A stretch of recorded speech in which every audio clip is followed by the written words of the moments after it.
So we go to East Berlin, and we're handed all these forms, and you're asked how much money are you taking into the country. That was a big deal, their currency. And you're asked all kinds of questions, and you get through, and you show your papers, and you're through.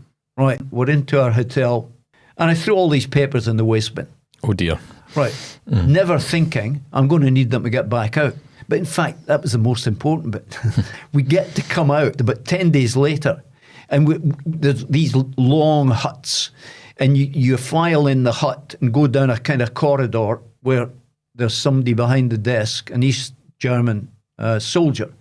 And he said to me, your papers. And I said, what papers?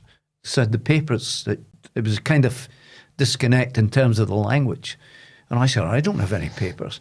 What I didn't realise was they're concerned about, are you selling your papers? Are you giving it to somebody who wants to leave the country and get out of East Germany? All that stuff was going on. So all the teams through. I got kept behind for 15 minutes, stand there. Somebody else would come out, a senior officer. Right, where's your papers? I'm trying to explain. And eventually they said, okay, we believe you. So you walk through there with your case and the guns and the Alsatians, and everybody's at the other side. I said, why? What kept you? I threw my papers away. Oh my God, what did you do that for? You could have had to spend a lot of time in East Germany. I could be still there. Yeah, that time era absolutely fascinates me. So as a young man from Scotland, going into communist Europe, as it was in the time, was there a stark difference between the West and the East side? Oh yes. Oh yeah.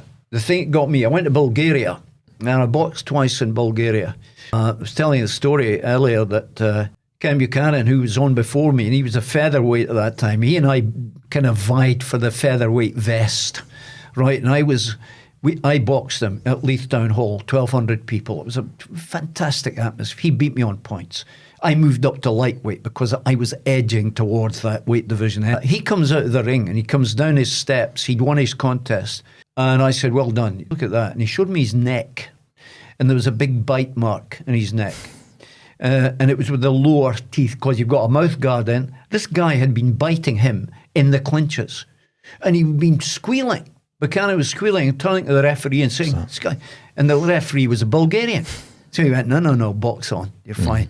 You know, so that was all the kind. But in terms of the day-to-day life of people there, you know the thing that got me then? I was talking about went to Bulgaria in 1964. I saw women digging the roads, navvies. I saw women driving lorries. Right.